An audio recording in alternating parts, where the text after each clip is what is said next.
Oops. Testing, testing. 1, 2, 3. Hello, hello. Hello, is it working? I think so. Can you hear me? Yes. Oh, okay. Why am I not hearing you on live stream? Oh, because I have it set wrong. Hold on. I need to change my stream settings. Okay. Audio input is the mic. Yep. Audio output is, I think I need to use the Logitech. Yeah, let me do. I need to get a webcam for my desktop, I guess. You don't have a webcam? Can you hear me? Yeah, I can hear you. Okay, we have that set. Let me check your audio for the live stream. Oh shit. Oops, it is on. We're already on live. Oops, we're already live.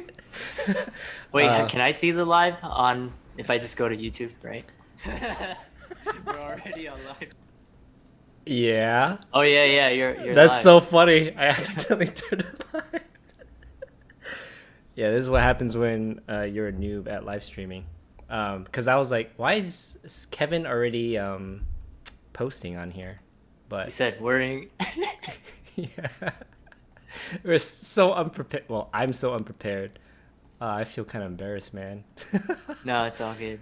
We were This just is chatting the whole time. Let me post it actually on Facebook so people can watch us in action. This is the behind the scenes for everyone that's tuning in. This is me and Paul just about to chat live stream with Paul. Come join us. Did you find the link? yeah. Okay.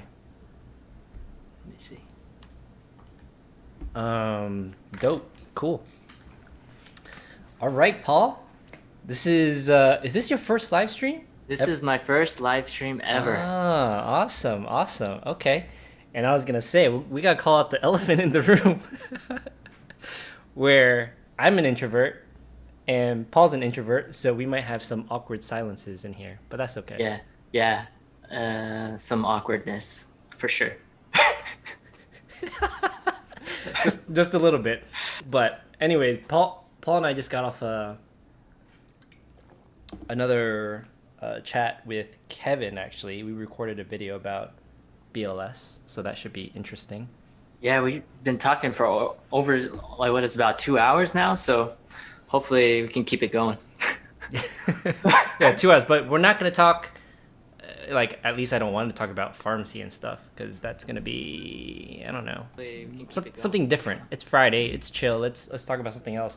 Which when we were chatting towards the end of the 2 hour call, I was just thinking about, like, I've never actually asked you about anything related to YouTube or your passions and the things you like, and I was just kind of curious to explore that a little bit. Yeah.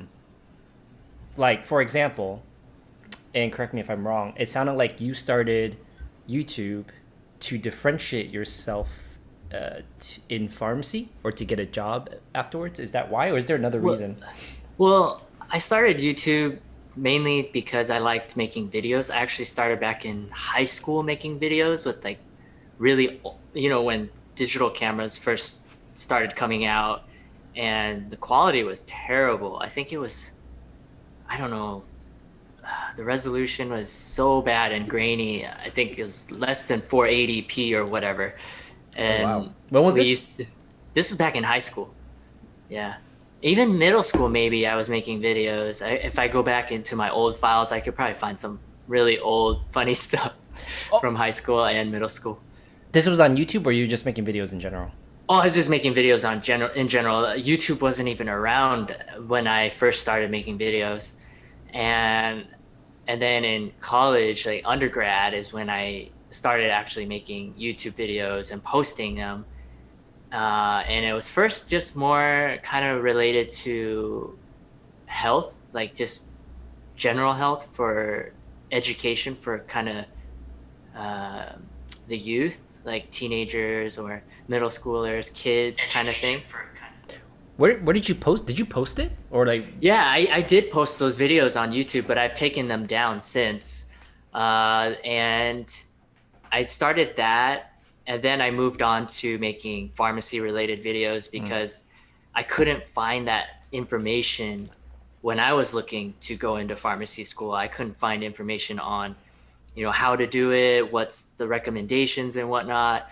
There wasn't a lot of guidance, and so I found information on Student Doctor Network and people in pharmacy school, and through all that learning, I was like, well, might as well make videos to share for everyone else because people were starting to ask me these questions. And so I wanted to make these videos to share to people.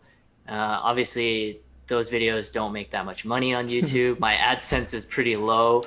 And yeah, that's how I started making those videos. And then eventually I started making DIY videos, and I really enjoy the process of, designing things and trying to figure out how to make things work.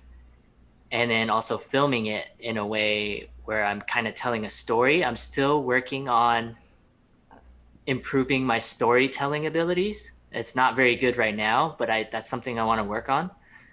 And I also kind of like making travel videos, but I'm also working on the storytelling aspect. It's not very good yet.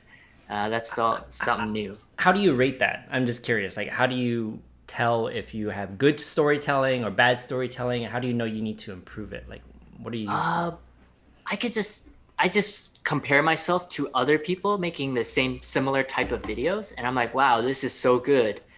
I need to up my quality, and kind of improve in that aspect.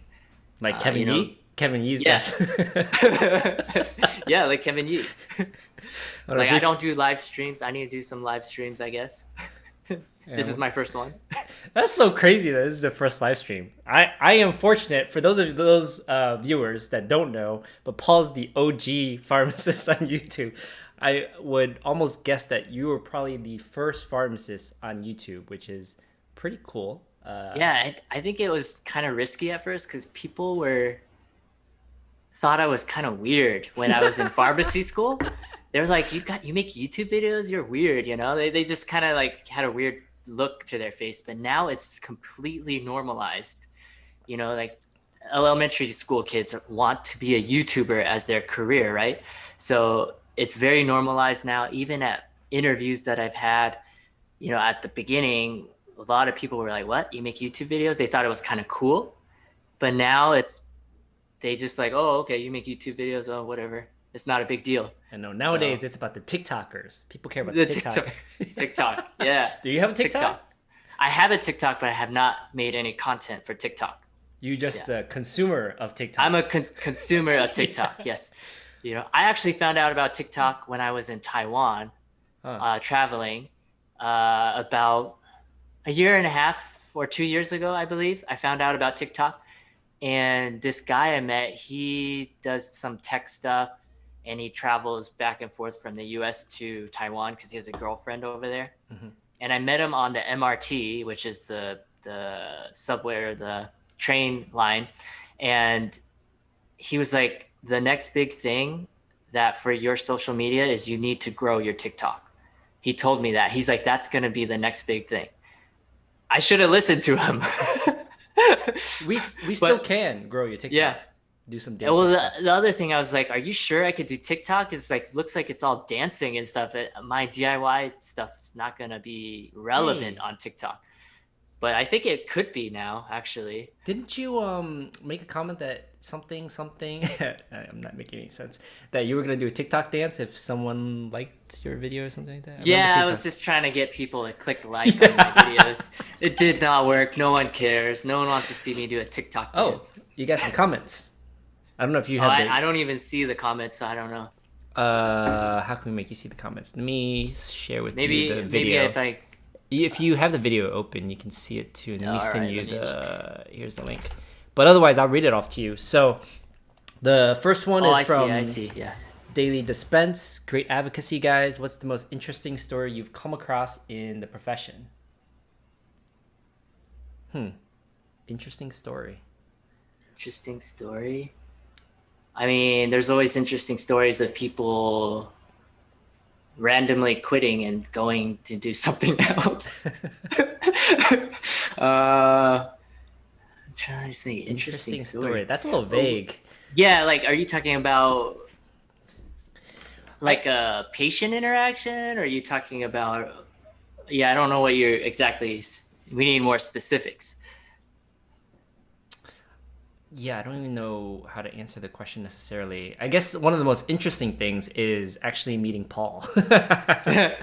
All right now is very interesting. This is Paul's first live stream, and the fact that I have the opportunity to chat with the legend here is pretty cool. I would say that's pretty interesting because this is our first time really collaborating. Just us. I don't even know. I've never met Brian in person, but I feel like he's been a friend for a really long time. I don't know why. Maybe I just because I follow him on YouTube and Facebook, but I feel like I've known him for a long time. Yeah, it's been how I wonder how long have we known each other? 3 years? I don't know, something like 2 that, years? 2 or 3 years. I guess you were making fun of one of my videos, and then that's we're not making fun. you were like roasting me or something. I was not roasting. What do you do? That was all Kevin. Kevin was roasting. I didn't do any roasting. We were But it worked. reacting. Anyways, we move on. You got another comment here from Jeremy. I'm assuming Jeremy is one of your fans. Watch Paul's videos on how to get into pharmacy school and interview questions. I did too. I did the exact same thing. I'm sure many pharmacy students did as well. 2012. Actually, now that I think about it, I think I got inspiration from Timothy De La Ghetto. Do you know who that is? Really? Yeah, he used to have Dear Timothy De La Ghetto. Oh no. He is. I've been watching Tim since 2005. Yeah, I've watched him early on too. I forget what he used to have a series on Dear Timothy De La Ghetto or Dear something. Dear Delegate. Yeah. I've never watched those, but I made videos on Dear Pharmacy Student or something like that, and I think that's how I started that idea of making those types of videos, because he was helping people with dating advice, and I figured, oh, this is good. It brings people value. It helps answer them, questions that they have. And then that's why I made Dear Pharmacy Student, so I can bring value and kind of help people figure out their way into pharmacy school. Because back then it was actually really competitive to get into pharmacy school. Nowadays it's not. I don't know if the top 10 pharmacy schools in the nation is even competitive anymore. I'm not really sure on that aspect, but if you go to like the lower tier schools, they pretty much accept everyone. But oh yeah, I'm going off topic now, but yeah.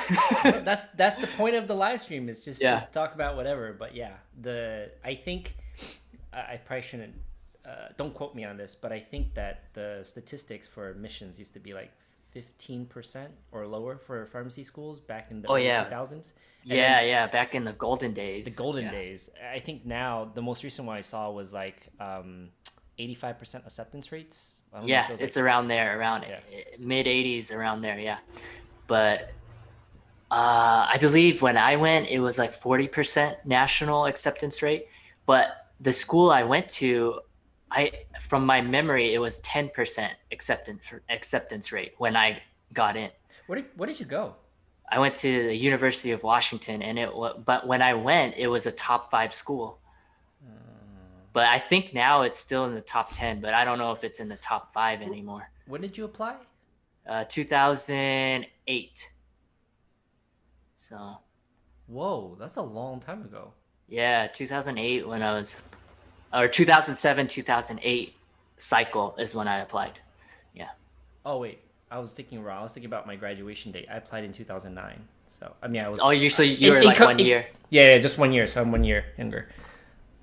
Oh, you got some more comments from Jeremy. He says yes, thumbs up and like for a dance. Oh. I think you should do a TikTok dance eventually. TikTok dance. If you have a suggestion, let me know which one. No. Yo, I have one that I would love to do. Well, I'm not doing the WAP dance. That's all I can say. I'm not doing the WAP dance. That would be a pretty good one. No, Chris Brown's "Go Crazy." I like that one. That one's pretty good. Go Crazy. But anyways, it's let's see. He's got another comment here. Jeremy says, I also watched your videos, Brian, about going to med school after pharmacy, but also watched your videos on IT pharmacy. Still undecided on what to do. What do you guys think about the profession now? Oh no. No, Okay. going back into pharmacy. Should I look for an escape route? So I told Paul that I was gonna bring him onto the live stream and not talk about pharmacy because we just wanted to be chill and everything. Um, But oh well, let's just do it.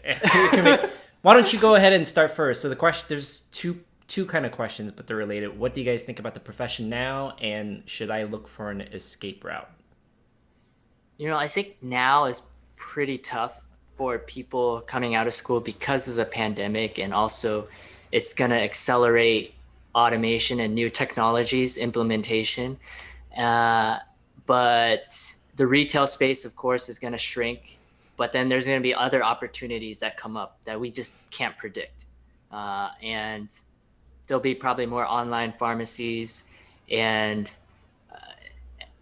non-traditional pharmacist jobs will be more sought after. And like what Brian has said before is, what's the definition of a non-traditional pharmacist? We have to define that. And for me, it's just non-retail, non-hospital. I mean, obviously there's non-traditional pharmacist roles in the hospital, such as what Brian does, informatics pharmacy.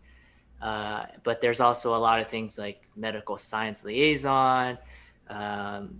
You could work in long-term care, a consultant pharmacist. There's so many different other industries, but I'm just not sure if we can quantify that because we don't know how many of those jobs are actually out there. I don't think there's enough of those to offset the job contraction in the retail space. But who knows? We don't know what will happen in 10 years. The Bureau of Labor and Statistics, some of you may have heard, recently released new data saying that the projection in the next 10 years, we're going to lose 10,500 jobs in the pharmacist market, or 3% decline. And the previous year, it was zero job growth and only minus 100 pharmacists. So the data keeps changing every year. So, yeah. And then to position yourself, I guess, the thing that we've talked about before is to plant your seeds while you're in pharmacy school or even before pharmacy school by networking. And networking meaning not just sending a random LinkedIn message to someone asking for help. Those, we consider that spamming more than actually anything. And so you want to plant your seeds by actually building a relationship, a meaningful relationship. And that will help you. What are you laughing about? Quick pause. Kevin Yee says, what do you think about tech lead? Quick pause. If you want to sign up for my Robinhood or Webull account, we both get free stocks. So you can go to my channel for the links. I'll post Paul's channel in the description of this video. But yeah. To finish off, basically, you want to plant your seeds, build meaningful relationships so that it can help you network. That's the proper way of networking to get a job in the future. Set your route for your goal. That's the way I did it to get the jobs I have, is through networking and building relationships.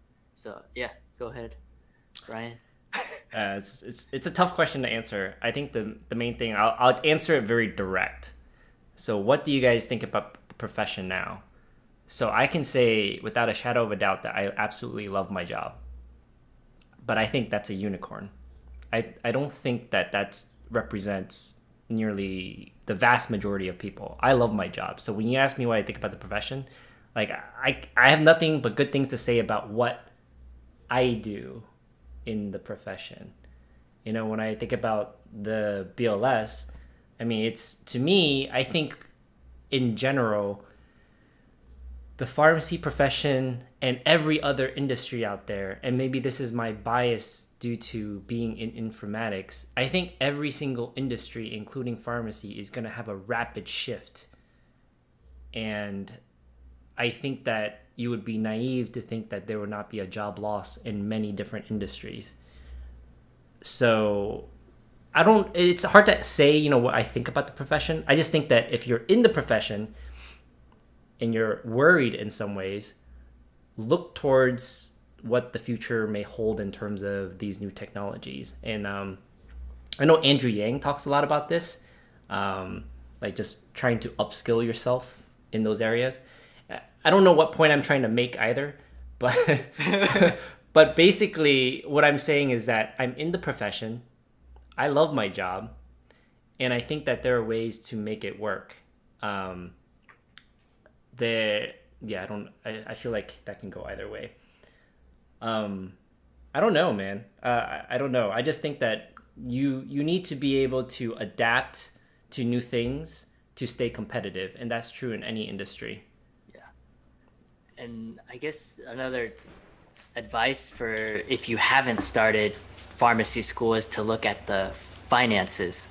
If you're going to take massive amounts of student loans, you should definitely calculate how much you're going to owe when all things are done and you've graduated pharmacy school. What's your monthly payment going to be for your student loan? If it's going to be 60 to 70% of your pharmacy income for the next 10 years, how is that going to affect your lifestyle? Is that what you want? That's really going to affect your choices in starting a family. Like, are you going to be able to afford to start a family? Are you going to be able to travel? There's a lot of things that you got to think about. So a lot of people get blindsided because they don't realize how much they're going to have to pay when they come out. They just assume, oh, I'm going to make six figures. I can pay off my $300,000 loan in 3 years. That's not how it works, and I think that's what people have a misconception on, and they need to really take that into consideration, as well as being passionate about the career too. Yeah. I mean, that can apply to any industry as well, right? You should definitely Yeah. do your research on whether or not the degree you're pursuing will have the return on investment in the long run. And I think, given the loans, it's a lot of money to go to pharmacy school, right? Given the job market saturation in general, we know that it's pumping a lot of pharmacists out, and giving all these negative things like the BLS, given all of the circumstances and objective facts right now that we have, the ROI doesn't look that great, right? So Yeah. If you could figure out how to reduce your school costs through scholarships or whatnot, or going to a school that's not as expensive, and I guess a lot of people also get help from their parents, so that's the other thing too. yeah, what is that sound? Is that you? Oh yeah, that's my rice cooker. Are you cooking right now? No, the rice cooker was on though. It just finished cooking. Oh man, I have not. Someone's racist. Dude, you know what's sad? I have not cooked rice in 3 years. And the only reason I had cooked rice before is because my girlfriend at the time cooked rice. She likes rice. I love rice too, but I'm on the low carb diet, which is kind of sad. But Low carb diet. low carb, no rice diet. But pivoting away from pharmacy, like I love. I was saying this before I got Paul on the live stream, was that one of the reasons why I loved LA was that every single person I met in LA was a creative. Everyone was trying to be somewhat. No, that's not wrong. Everyone was building something. They have all these cool ambitions. Everyone had a creative side. They were building a YouTube, building an IG, doing photo shoots, into art and things like that. And so I'm just kind of curious to dig into your creative side, Paul, because you make YouTube videos, you make the DIY videos, you make travel videos. What kind of camera do you use? Can you get a little technical here? Because I think I asked you last time, and your camera was like, "Damn, that's expensive." Yeah, I mean, it's kind of old now. I've actually sold it. It was a Canon 5D Mark III or something like that. I think when that first came out, it was like $4 or $5 grand. I don't remember when that first came out how much it was. $4 or $5 grand for the body alone? Yeah, I don't think it's that much anymore because it's old now, very old. That is But now I'm expensive. just using a cheap DSLR, like what is it, a Canon 70D. I It's don't even. a not a full frame, and it's old though, but I have a decent lens on it, so it compensates. What kind of lens? I believe it's. I just remember it's a f 2.8, and 50, 24, 50 millimeter maybe. I don't know. I don't remember, but Canon lens? yeah. My best lens is a 24 to 70 f 2.8, and that one cost me, I believe, 1,600. Canon lens too. Yeah, it was Canon lens. Yeah, I don't remember yeah, what the high end Canon lens were. Were they EF lenses? yeah. It was a EF. It was a EF. Yeah, but then I've recently moved towards just a DJI Osmo Pocket, and that's just a handheld. Has a built-in stabilizer, and I use that for travel and whatnot because it's just so easy to carry around. That's all you But use when you travel? now, yeah. I used to carry around a drone, but I sold the drone right when the pandemic started Oh, because I was like, I'm not going anywhere. I'm not going to use this. And dang, dude. so I sold my drone right away, and because also I have anxiety using the drone because anywhere I went, people are like staring at you, giving you a glare, like, why are you flying a drone here? It's super annoying because it's loud. Loud, yeah. You had the Mavic Air? Is that Yeah, I right? had the Mavic Air. Yeah, Yeah. yeah. Do you get that anxiety too at all? Yeah, well, I get anxiety and shame when I have my camera out in public in general. So I can't vlog out in public. It's just Yeah, I have a hard time with that too, talking to the camera in public. I know Kevin doesn't. He's like, yeah, whatever. Kevin's walking down. He's always walking down the street. What's up, guys? And he's Yeah, a lot of people are like that, but it's hard for me to do that. I don't know why, but I think over time I'll be more used to it, but it's just so weird to me. Can I ask you something else? I feel like we, or you have mentioned it before, but you obviously have been in the YouTube game way longer than all of us, and I imagine that people recognize you quite frequently. Is that right? In public? Uh, in public, I've only been recognized maybe 2 or 3 times by pharmacy No. students, but in the hospital setting and where I work, like students that rotate through or interns, I would say a majority of them have seen me before, and some technicians too. But lately, it's been less and less because I think my videos aren't as searchable probably, and there's newer content out there. So my videos are kind of old now, so not a lot of people see them as much. Mm, That's my guess. And a lot of new residents would also recognize me. Yeah. that's So pretty cool. Did Kevin ever tell you the story about how we got recognized in a nightclub? no. What the heck? Yeah, it What was happened there? What was the story behind that? it was my first time meeting Kevin. I had flown out to LA. I don't remember why, but I was with my girlfriend at the time, and we stayed at Kevin's place. And then he took me to a nightclub because I don't know if you know, but Kevin loves to club. It He loves to seems club a like lot. it. No.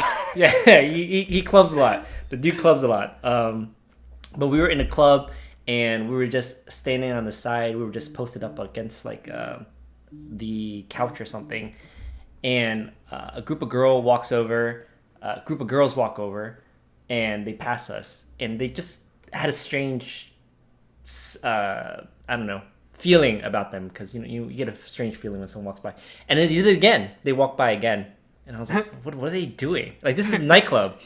But then next time they walked directly at us, and it was a group of three, and one of the girls is like, "Are you Kevin and Brian?" And we're like, "Yeah." And she was like, "Yo, we watched your video." Wow, you got recognized on in public at a club. That's so random. Yeah, it was. This is when I had 500 subs, so What? That's it? yeah, I had no idea. I probably was like riding off of Kevin's coattails because there's no one that knew who I was back then. Yeah, Uh, I've heard from a couple of my classmates say they when they're at like a boba shop or a coffee shop, they see Kevin. and they see someone on their laptop watching my videos. I'm like, really? It sounds so weird. Well, But I've only been recognized in public at like a restaurant one time, but I've never been recognized for DIY, even though my DIY channel now has, I believe, more views than my pharmacy channel. So really? I believe it does now. How many subs do you have in your DIY? I think it's 20,000 something. 20,000. That's a lot. I know, I'm surprised. I'm like, okay. So But your pharmacist is not that far below. Is it like 14K? yeah, I 15K? think it's like 14,000 or something. Oh, you got some love from across the seas. Oh wow. Still From watching Lemon Ray. Lemon Ray. over the seas. Hey, Where are Lemon you Ray. from, Lemon Ray? Yeah, What yeah. country? Let's find out. And then Kevin Yee says, "What do you think about Tech Lead?" Tech Lead is my mentor, actually. Well, I think Kevin mentioned it. Kevin has talked to Tech Lead before. He mentioned that. Oh wow. Because he's Yeah, in his class. Oh, I see. Yeah, I don't actually know Tech Lead, by the way. I was just joking. Yeah. But Quick pause. This video is sponsored by Tech Lead. Oh, Lemon Ray's from Taiwan. Oh, that's Dude, cool. I love Taiwan. I've been there once, and I really want to go back. When did you go? About a year and a half ago. You know, when I went to Taiwan, it was just for the food at first, and I thought I didn't have high expectations, but when I was there, I was really surprised. Like the people there are super nice. It's super clean. Everything is convenient, and it reminded me a lot of Japan. You know, a lot of restaurants and stores and brands that they have in Taiwan are the same, like the same brands you would see in Japan. So it's pretty crazy. Why did you have low expectations of Taiwan? I thought there was. good things I don't about know. I don't know why. I didn't do a lot of research about it, but in the past, it was known as like Garbage Island because, yeah, because of factories and just production for making stuff. And it was like really polluted and dirty. But I guess the government over the years has really changed the image of Taiwan and cleaned it up. So it was pretty cool. Yeah. So it was a good place to visit. Oh yeah, definitely. It's definitely a good place to visit. Yeah. I think of dessert when I think about Taiwan. I feel Oh, like yeah. there's a lot of Taiwanese desserts in the Asian places I visit. But that's cool. Wait, which Asian countries have you been to? Tokyo, I think in 2017. Seoul and Beijing in 2018. I think that's the main one. Did you like Korea? Yeah, I loved Korea. Okay. Both Seoul and Tokyo are my top two on my list. Why? It seems like you don't. No, I've never been Oh. to Korea, so that's why I'm just curious. It is unique though, because like I think it depends on what you like to do. Seoul, I think, was primarily two things. One is the night markets. So if you care to go to night markets, and two is the food. Oh my God, there's so much food. It's all about food there.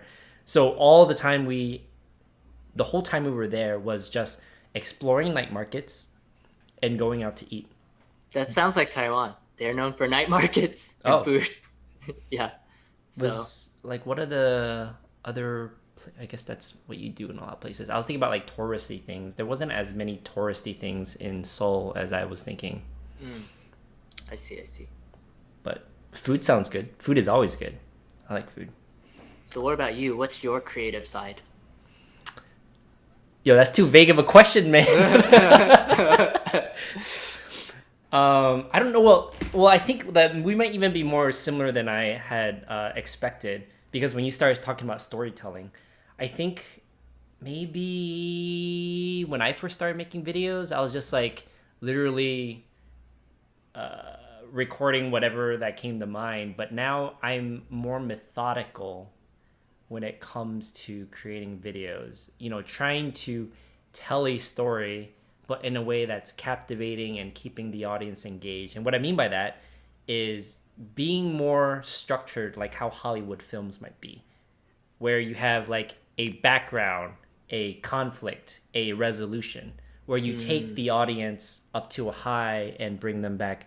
Well, I don't want to bring them down, but but you know what I mean. There's a climax, and there's a nice ending towards it. So whenever I create videos, I think about how I can take what I want to project out, like a story or topic, and fit it into that format. Or whenever I'm talking to someone like yourself, is how can I, if it was pre-recorded, that is not live just doesn't work, but take someone else's story and fit their narrative into a background conflict resolution to make it engaging as possible. And that over the last couple years has fascinated me. How can you tell someone else's story that makes it engaging, and how can you tell it with, you know, the other things? We both create videos. How can you make it aesthetically pleasing? Yeah. The good lighting, what camera angles, like different shots you use, the different B-roll. That is so fun to me. Yeah, there's so many ways you can do it, and everyone will kind of interpret it different and create it differently. So it's interesting to see the final product. Yeah. And yeah, my storytelling needs to definitely improve. I need to be more methodical on everything. Wait, Tree no said, "Hi Paul, are you a pharmacist too?" Is this a troll? Yeah. No, just kidding. I don't know. Well, yeah, maybe. But I mean, there would be crossover. I'm curious what percentage of your viewers watch my videos and what percentage of my viewers watch yours. Yeah. So to answer your question, yes, I'm a pharmacist. He's actually a couple pharmacists because he has 3 jobs. Currently I have 4 pharmacist jobs. You know, I work in 3 different hospitals and 1 long-term care pharmacy. Yeah, you know why the market's saturated? It's because of Paul. He took all the jobs. Then I've actually had some opportunity to add more jobs, but I was like, no, this is too much. I cannot add any more jobs. You know, I'm actually thinking about tapering down now. So yeah, I don't want to work as much. And we could talk about FIRE. That's one of my goals. So I don't know if people know what FIRE is, but... Well, before you jump into that, I'm curious now too, is in a given work week, on average, how much do you work? Well, I have my full-time job, which is 7 days on, 7 days off. I get that's my full-time job, and get paid, 80 hours per pay period. And so that's a weird question, but okay. And then it depends. My per diem jobs is really random on how often they use me year to year. So from 2018 to 2019, my income dropped $20,000 that year. That's a lot. Because I worked less at my per diem jobs. This year, I'm probably on pace to be about the same as 2019. I don't think so. 2018 was my highest paid year, and I don't know if I'll ever get back to that point again because I'm kind of tapering off. So yeah, so basically on average, I would say at least 4 to 6 shifts extra a month on top of my full-time job, at least 4 to 6. That's a lot, dude. I mean, we can segue into FIRE and like work-life balance too, but why don't you address the comments? Hey Betty. So Betty says, "Hi Paul, I have a silly question. Why do you always wear white t-shirts in your videos?" Something I just noticed. I want to know that too. Yeah, so I don't like to think about what I want to wear, so I just wear some basic stuff. So if you look on my Instagram, you'll see that in almost all my pictures, I'm wearing scrub pants. It's always gray scrub pants because that's what I wear every day. I wear gray scrub pants, white t-shirt in most of my things because that's just one less decision I have to make every day. And so that will just free up, my brain so I have less things to think about, and that's why I do that. My wife doesn't like it because she thinks I'm like the scrub nasty, always wearing the same crap every day, and she's embarrassed whenever we go out. Oh, that's funny. And then especially when we travel, she's like, "I'm not traveling with you if you're gonna wear scrubs all the time." Yo, let me add on to that. So Paul, we're probably more alike than different. I do the same exact thing. And I think it was something I saw from Barack Obama and Mark Zuckerberg, where you want to spend as little time or as little mental energy as possible thinking about what you're going to wear. Because we got to think about what we got to wear every single day. So why not make it as easy as possible? So I have the same thing, 5 white t-shirts actually, but I've changed a little bit where I have 5 like gray t-shirts, 5 of the same dress shirts, all the same color, so I never have to think about matching. And it's just simple. So I completely agree with that. Less mental energy, because you want to spend your mental energy elsewhere. But then again, my exes would criticize me for having no style and all that kind of stuff. Yeah, and my wife works at Nordstrom. Oh, yeah, so she really hates it when I don't dress up. And she buys me like designer clothes in the past, and I would never wear it, and so she doesn't buy me any clothes anymore. Interesting. Yeah. Do you, maybe we can jump to the comments real quick, but do you have a t-shirt brand that you like? Because I need to buy some new t-shirts.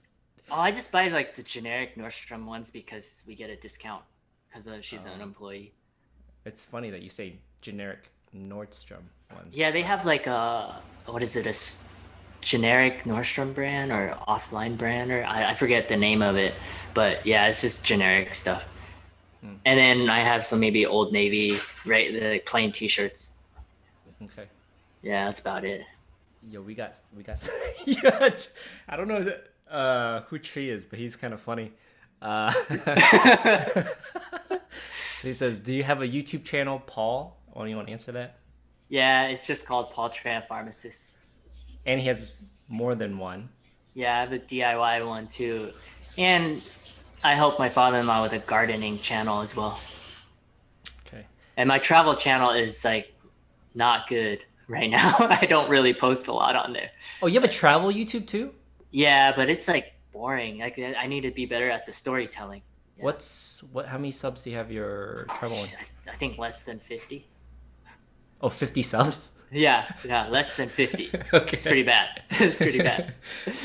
That's cool though. So you have 3 YouTube channels.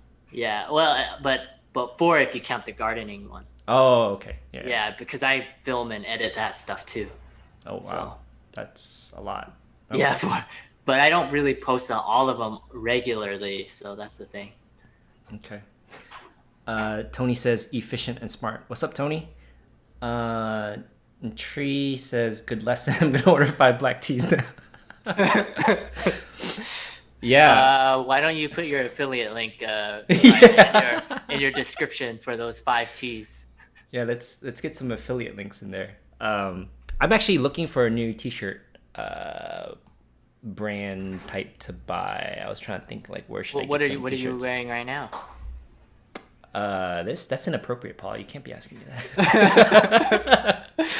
I think this is H&M. Oh, okay, yeah. But it was on sale, so it was like $6. So, oh, dang. That's a good deal. Yeah, very good deal. I like cheap. But yeah, it's a good segue into like FIRE and work-life balance. But I don't know how many people actually know what FIRE is, but I know you seem passionate about it. What is FIRE? I used to be more into FIRE, but life changes and things like that. But FIRE, I believe, stands for Financial Independence, Retire Early. So For me, for FIRE is I want to become financially independent, meaning I don't need my income from my 9 to 5 job or my pharmacy job to support my living costs. So I want to basically build my investments that will allow me to cover all my living costs, and I can just do whatever I want.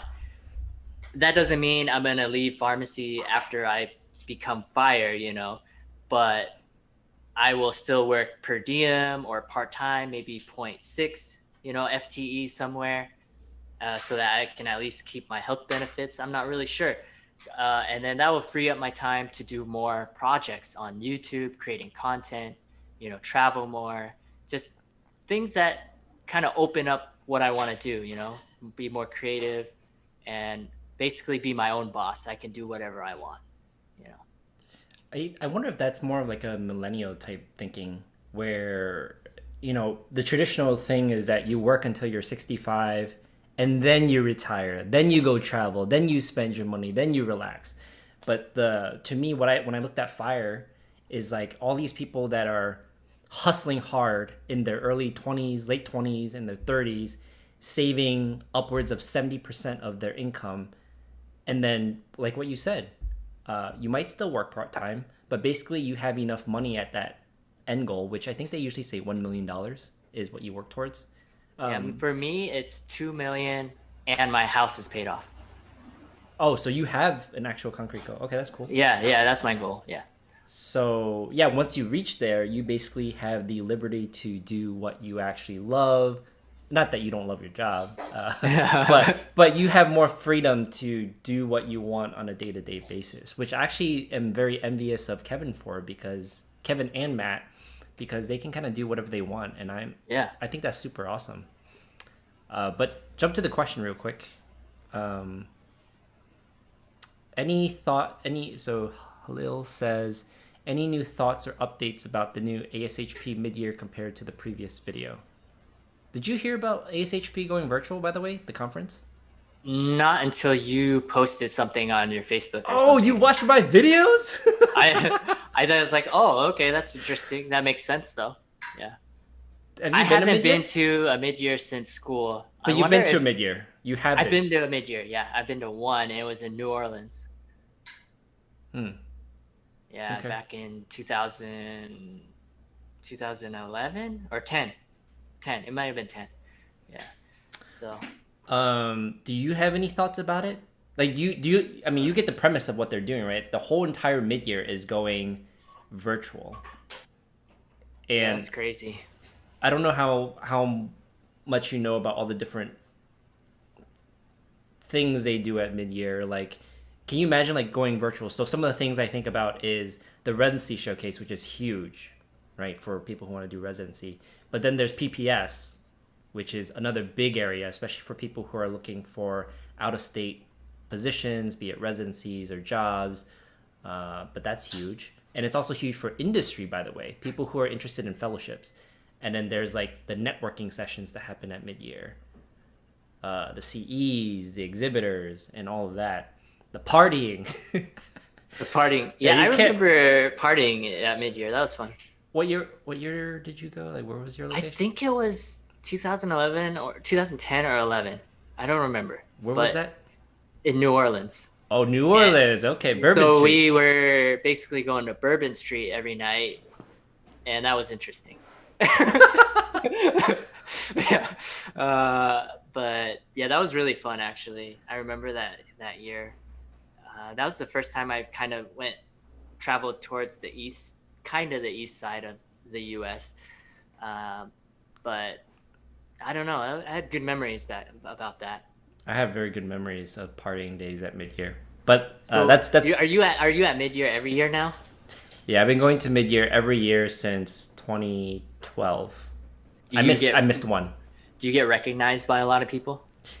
Yeah, you should. I would highly recommend you go to mid-year. Like I shouldn't be talking about this because I feel like I'm gonna brag, not brag, but no, it's very humbling. So let me just say this: when I go to mid-year, yes, people recognize me. I think it's very humbling because people come up and they say thank you because you talk about a topic, which I'm sure with most certainty that if you went there, people will be saying the same exact thing to you. That's why I'm so passionate about YouTube, is because this is how the young people nowadays consume content. And Yeah. to have someone talk about certain things in our field, I think is super awesome. So people legitimately, and those are the best interactions. People come up and say, all I want to say is thank you, and that's it. And I'm like, wow, that made my day.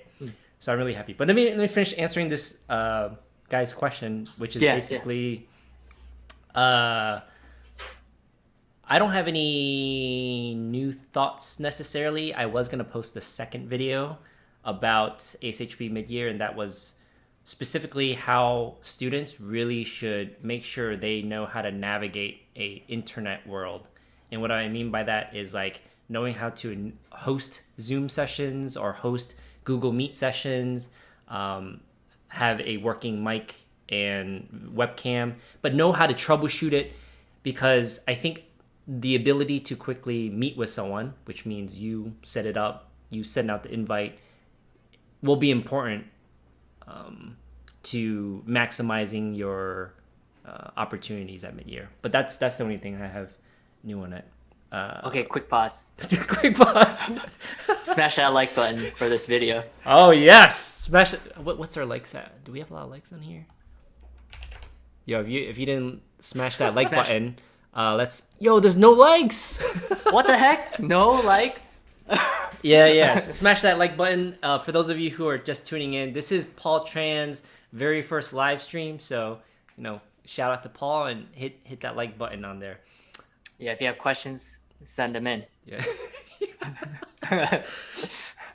So what else we got? Tony says Express has sales once in a while for $3. $3. That is cheap. Yeah, I might have to go back to some Express there. I used to. Did you ever use Shop Express? I used to shop Express all the time. Yeah, I did at one point. Yeah. Yeah, I haven't been to Express in a while. Halil says, how do you find something to cover your expenses besides your 9 to 5 when all your life you've been focusing on pharmacy? Oh, well, if you go to my pharmacy channel, you will know. Paul Tran Pharmacist channel. Basically, you create, income streams that will support your lifestyle, or you invest into things like stocks, real estate, things like that. They'll bring you income. And basically, in the long run, whatever my investments that I invest into, my savings, that will be working harder than I could ever work as a pharmacist. And that's the goal. Yeah, that was beautifully stated. I think that was something I was chatting with a couple friends about earlier too. But it's like having a different mindset. Most of us are conditioned to think that we grow older, get a 9 to 5, work until we retire. And I think the other mindset is that there are many opportunities to make money where you don't just necessarily exchange your time to make money, because you're capitated, So I can only make as much money as I work as a pharmacist. But if you're like Paul, build all these different income streams, the earning potential is unlimited in that sense.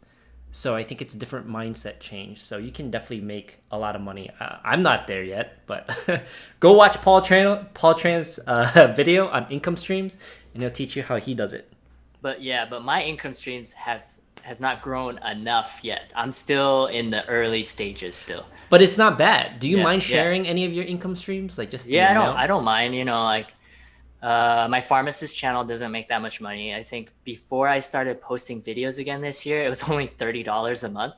But since I posted from the time the pandemic started till now, it's increased to about $130 a month.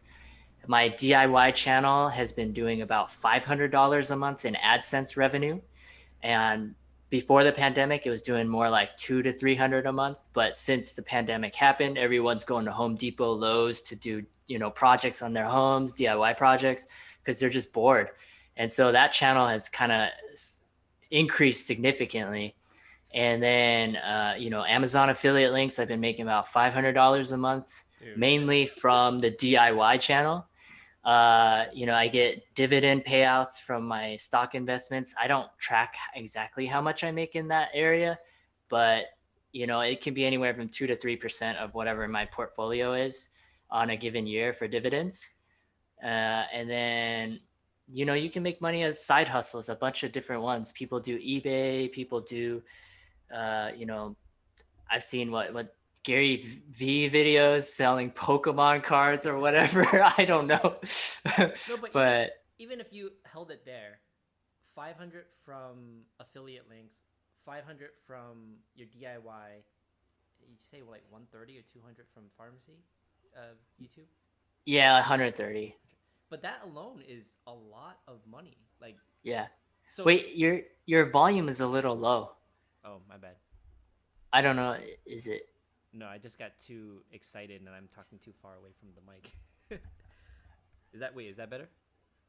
I think so. Does everyone? Yeah. See, people are saying your audio is low. Oh, okay. Let me get a little closer to I I feel like I've been inching further and further back. don't know why, but it significantly decreased recently. Oh, really? Recently? Yeah. Okay. Yeah. So I don't know what's up there. I don't remember. Oh, someone said they can't hear you. Okay. Well, that's not good. But other income streams, basically, I've worked on. I'm trying to remember now obviously my extra jobs, but I'm trying to taper down my extra jobs because, yeah, I'm just trading time for money at that point. And there's jobs, but there's only a finite amount of hours in the day where you can actually work. So, oh, they're saying your mic is behind your ear? no, I have a mic right here, Oh, okay. but it's a hidden mic. But you can hear me. Yeah, I can hear you. I can hear you. Maybe I can do this. I feel like I'm singing or rapping. Can you hear people? Can you guys hear him now? Yeah, can you guys hear me now? But while they do that, why don't you grab one of those comments there, Paul? All right, so let's go here. Okay, so Tree wrote, is it possible for international students to get into a residency? Thank you so much. So I know, wait, is this the person from Taiwan? No, they're not. I'm not too familiar with how international students work in residency. Do you, Brian? Not so much. I know that it's possible. I know that there's been international students that have gotten residencies, but it's residency specific. So usually they would say it on their website whether or not they accept international candidates. But in my opinion, I have not found any easy way for them to do so. You would literally have to like look up each residency you're interested in and see if they accept. And if they don't list it on the website, you have to go talk to their RPD, email them. All right, so Halil wrote, oh wait, thank you for all your hard work and information you guys provide. Thanks, Halil. Tony wrote, there you go. Is that for the smashing the like button? Yeah, I think so. Quick pause, smash the like button. Hey, quick pause. Did you? Fazal wrote, did you buy Apple when you invested in stocks? I have owned Apple stocks in the past, but I do not own any currently. What about you, Brian? I only own orange stocks. Orange? Yeah, it was a terrible joke. No, I wonder. Now I'm kind of curious how you invest. I don't know if I've ever heard you talk about that. I only invest in index funds, so funds that track the market, and I go very, very broad. So I don't even just track the S&P 500. I buy like total market. I don't buy individual stocks. Yeah. So you can learn from my mistakes basically, but back in 2010 to 2012, I invested in individual stocks and I didn't really have good success. The only time I really had good success was investing in index funds. But this year is the first year I sold out of my index stocks when the pandemic hit because I knew there would be opportunities to buy individual stocks and get huge gains. And I've been semi-successful. I made some good moves, some bad moves, and I'm up about 60% year to date. 60%? Yeah, I'm up 60%. So that's just in my fun Robinhood account. That's a lot. Well, I guess I'm Yeah, not surprised. I know a lot of people that were playing with like individual stock trading during yeah, COVID. yeah. I mean, if I didn't trade in and out, I would have gotten 300 or 400% if I had just left it alone in March till now. But Did I you? kept going in and out and messed up. I wonder like how much would your earnings decrease? So 60% gains, but how much is just because of capital gains tax? Oh yeah, yeah, yeah. I would pay. I think maybe short-term capital gains is just your regular income tax Oh, regular income bracket. tax. I think that's what it is. The tax bracket you're in. Yeah. Okay, that's interesting. All right. So, but I did, by the way, just to answer Fazl's question, I bought Apple like 2 days ago, and I'm like, Oh is it shoot. freaking crashing? But Yo, yeah. I've been playing I around with it. It wasn't like a huge investment. I only put a little bit. I mean, I was up 70 or 80% until the last 2 days. No, today is bad. Today's I got market, yeah. oh, it's really bad. My Yeah, I numbers got like burned this terrible. week pretty bad. I think I dropped 50K in 2 days. Yeah, Yeah, that's not good. that's a lot more than me. So All right, what else we got? Jamook says, "Hi Brian, love your channel. I'm a P2 and now intern in the pharmacy informatics as a P2 department of a major children's hospital. Thanks for the advice." Yo, that's awesome. Interning at a pharmacy informatics department as a P2. Shout out to you, man. Tony says Brian's audio's low. Lemon Ray says can't hear Brian. Jeremy says could it be from the mic behind his ear? Brian is slowly fading away. Halil says, will pharmacy ever recover from the current predicament that it's in? Back to pharmacy.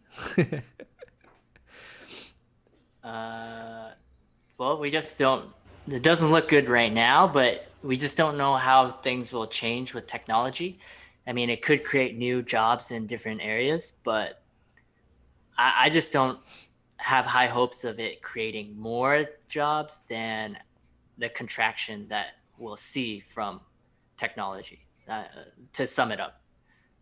Yeah, I completely agree. Because for any industry, again, there's always job loss and there's always job growth. And the assumption that I think right now would be that there's more job loss than job growth, resulting in net job loss. However, that doesn't mean it's not going to change. I mean, it's definitely going to change. There's two huge uncertainties right now, in my opinion, or there's many more, but the two big ones on my mind is like one, it's COVID. It can go anywhere.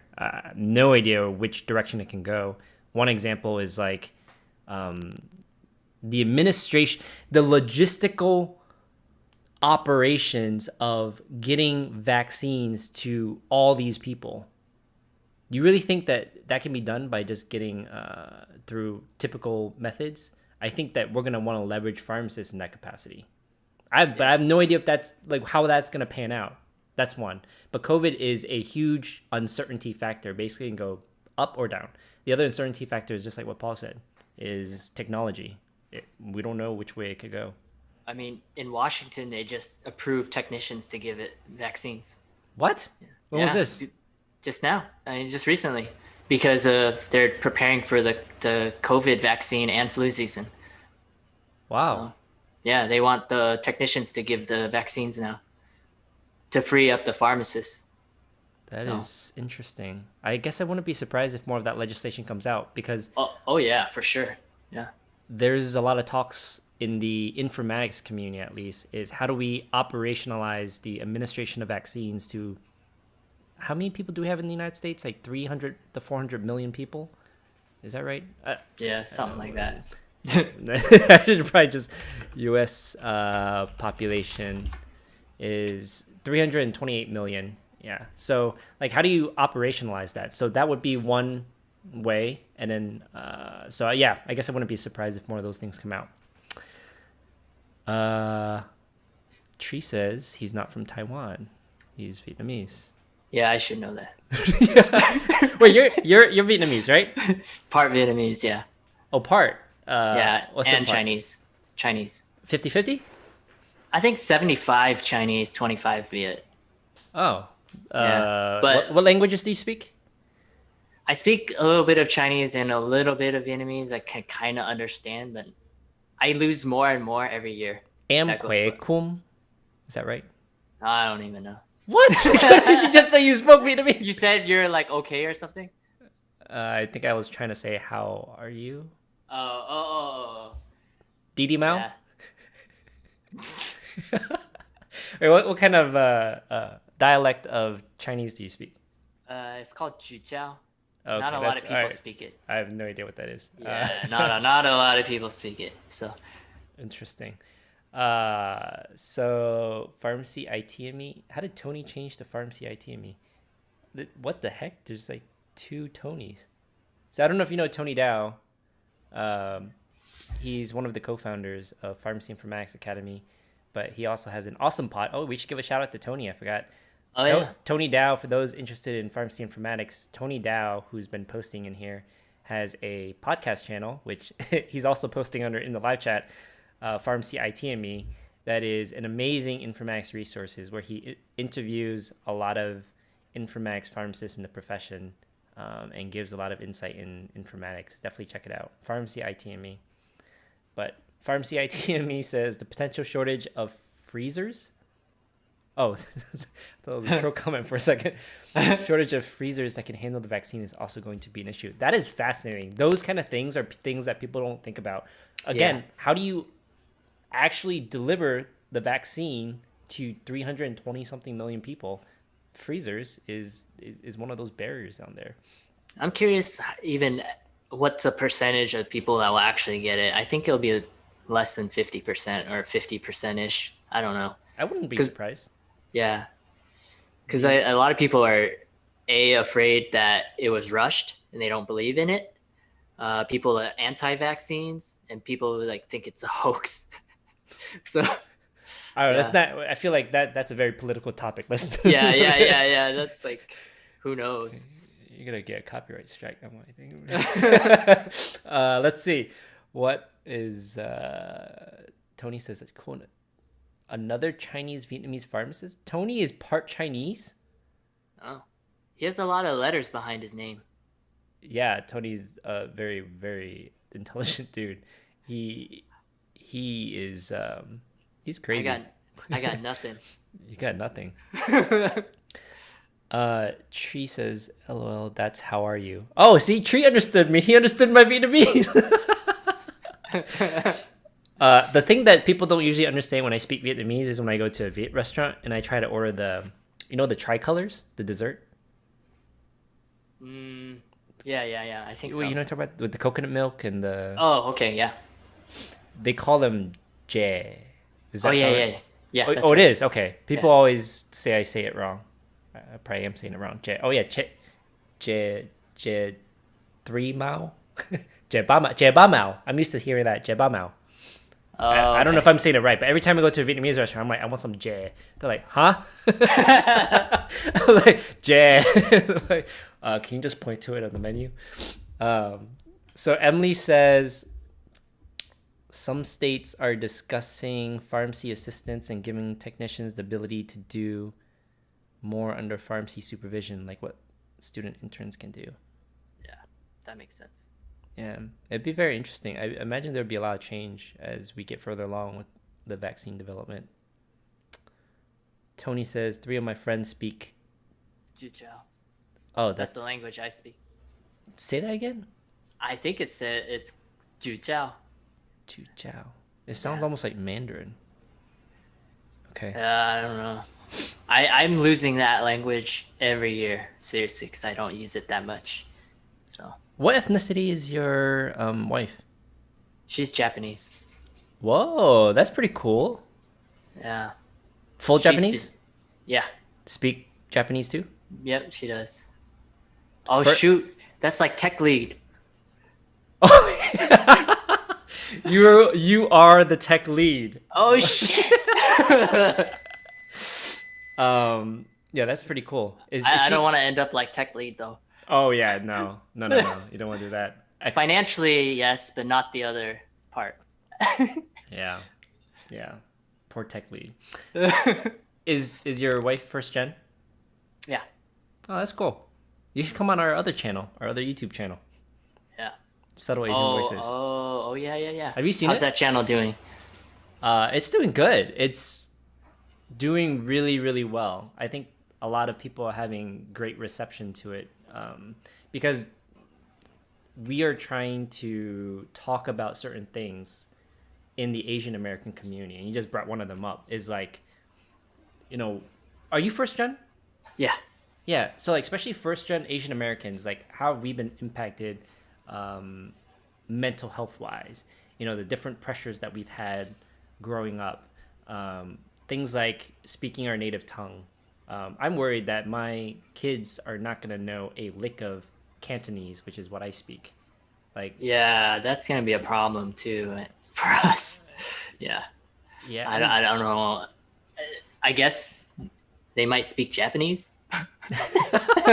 And I won't even know how to communicate with them. does that So, bother you at all? no, because eventually they'll learn English. But the fact that you're losing a part of your identity, your culture. Oh, yeah, yeah, yeah. That part. Yeah, yeah. When I was younger, I didn't care. And I kind of wanted not to be a part of it because I wanted to fit in at school. But now I definitely embrace it. Yeah. Mm. So it's just interesting how things change in your perspective as you get older. So Yeah, I mean, even like from a dating perspective, I've never dated Asians in the past, and I didn't start oh, dating Asians until 5 years ago. oh wow. Not that I didn't want to; it's just I wasn't around Asians. I didn't grow up around Asians, but now it's like when I have dated Asians, and my last couple girlfriends were Asian, especially one that spoke the same language. It was an amazing bond, immediate bond when someone understands your culture, can speak to your family in the same language. It was like really, really amazing. But it freaks me out that we can't, that I might not be able to pass that on because I am so Americanized. Yeah, yeah. Well, I guess that's why people send their kids to those what Japanese school, Chinese school, or whatever, so they can kind of learn the language when they're young. But Yeah, but I don't know. It didn't work for me. I went to no, I those school. didn't. Oh, that's what you did? Yeah, I went to Chinese school every Sunday. Oh wow. Yeah, didn't learn So, anything. oh shit. It's terrible. Anyways, let's see what they said. Tree said no. They said Jet Bao Mao. Bao means three. Three. Oh, tricolor. Because it's tricolor. That's why Oh, tricolor. okay. That makes sense. You think volunteering and community service play a big role in residency application or not? What do you think? I don't know. I feel like people just, you just have to meet the GPA and the good letters of rec to get to that interview. I don't know how much the volunteering and community service would be looked at for residency applications. Maybe if it's only very unique, but I don't know. I feel like they see so many applicants now, they just kind of gloss over it. That's just my guess. I'm not 100% sure though. I think it's mixed. I think it's institution specific. Yeah. I know that one of my friends who work, I'm not going to name any hospitals or people, but I know one hospital that, it's like a checklist to get invited for a residency interview. You have checkpoints: GPA, your letters of rec, your clinical experiences, your leadership positions, your volunteering. I know one organization that puts a lot of emphasis on volunteering, but that's the minority, is what I've seen, that they put emphasis. Not that they don't look at it, but I've seen one organization that has put emphasis, which is, I feel a little strange. I But guess it won't hurt you if you want to do that, but if it's gonna hurt your grades or something, or you know hurt some part of other aspect of your application, then I wouldn't put a big emphasis on it. yeah. So Tony says, yeah, my wife already making me speak almost all Vietnamese at home before the kids come. Do you guys think you'll send your kids to Chinese school to keep the language going? we just talked about that. Yo, that's interesting. Well, I mean, would you send your kids to Chinese Uh, school or Vietnamese school? Is there Vietnamese school? I don't know. I mean, I guess if we could, it depends on my lifestyle, you know. If you know, if we could afford it, then sure. But if I'm trying to cut back on working and spending more time with the kids, then that's different, right? So I can kind of help educate them too if I have spend more time with them instead of being at work. So I don't know. It's really depends on the situation at the time, where I am in life. The whole topic of raising kids is a whole different area. Yeah. I have no idea, but I do find it fascinating how people choose to raise their kids. I don't know if I would send them to Chinese school. Maybe I would, just because like me and you know, we have the common ground of we both. Wait, did you go to Chinese school? No, I didn't. Oh, I you did not. didn't. No, Okay. no. So most of the people that I've met, especially first gen, have went to Chinese school, and I think that's a cool, common thing to share. So I think I would probably send them as well. Probably also because I'm not gonna be able to teach them anything. They're just they're gonna learn American culture from me. Um, oh, Jung's on here. Jung says, "Well, it's my two favorite Asian YouTuber pharmacists with a upside down emoji." What about Kevin Yee? Oh, dang! Some shade. Throwing shade. Yeah, Kevin is a lot of people's favorite pharmacist too. Cool to see Jung. Jung is a first year student at UF, by the way. And Jung says, "What are the GPA checkpoints? Uh, do you know?" Shoot, I don't know. For residency or for to get into pharmacy school don't matter, but for residency, probably at least 3.0, right? Well, I can. I feel like we're getting so much on the residence pharmacy talk again, and Yeah. we probably need to end it. Don't you need to go work soon? Yeah, I need to go eat, shower, and Oh, then go my to bad. work. Yeah. I've been talking on webcam for over 3 hours now. So, Oh yeah, since 7. All right, let's whatever. So the last comment is from Halil. So let's end it there. How about that? Is that okay? oh yeah, that's fine. Okay. The only thing I'll be very quick on the GPA checkpoints.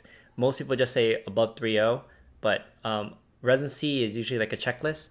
So if you have, let's say, below a 3, you just get 0 points.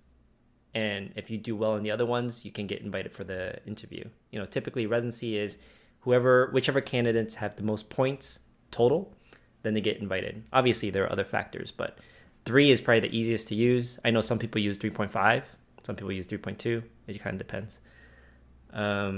Jeremy says, "What do you think about Uncle Roger and his fried rice review? Did you watch that?" No, I don't even know what that is. Oh, dude, I need to send that to you. It's so funny. He criticized.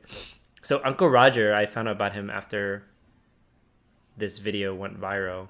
Some lady made rice on BBC, and it was very terrible. She was like, she didn't wash the rice, and after the rice was done cooking, what did she do? I think she like Oh, this poured is it how out. not to make How? rice? Well, no, they did it like a serious video, and Uncle Rogers just like teared her apart. The whole Asian community worldwide teared her apart.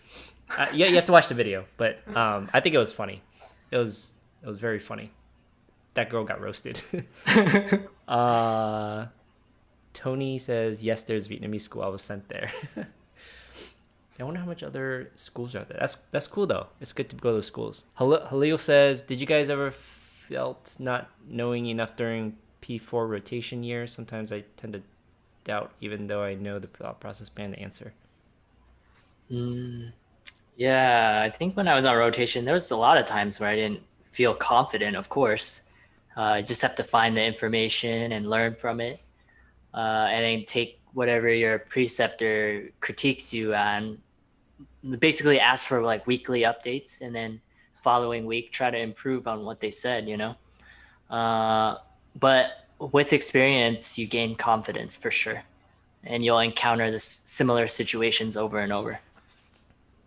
Yeah, I think everyone that goes to rotations, we never feel ready. I would say that you probably know more than you think is one. But the second thing is never guess. You're taking care of actual patients. If you guess with just your preceptor. And that's what I took away is like, if you want to practice your thought process, practice it in a safe space with your preceptor. Don't go out in rounds and say, yeah, do this. And you're guessing because you could harm a patient. And I'm speaking on personal experience. People will trust you when you're on rotations. Don't guess. If you don't know something, don't say you don't know and go look it up. But I definitely didn't feel confident. And I think you called Jung out because he said, LOL. Oh, Kevin Yee. Yeah. Kevin's probably not in here anymore, but Kevin was in here. But Kevin's Earlier, gonna, yeah. I bet you Kevin's gonna rewatch this and be like, "Yo, who's this Jung dude?" And then Tony says she used this trainer. Okay, we're gonna wrap it up. Thanks everyone for coming, but I do want to get Paul's opinion before we wrap up here. Paul, this was your first live stream. Yep, that was my first live stream on YouTube ever. How do you feel? It went well. You helped me keep this conversation as minimally awkward as possible. Do you want to make an awkward ending? Yeah. No, I don't want to. All right, we're not gonna do that. We're not gonna do anything awkward. Yeah, it was good. I felt like it was a good conversation. Learned a lot about you, more common knowledge than I thought. But oh crap, Kevin's back! Oh god, Kevin's back here. Kevin's back.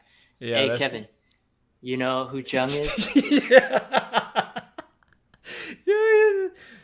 Paul is savage. Paul is savage. I didn't know Paul had that savageness in there. But you gotta come on my channel sometime, and then we'll see on a live stream on my channel. See how it goes.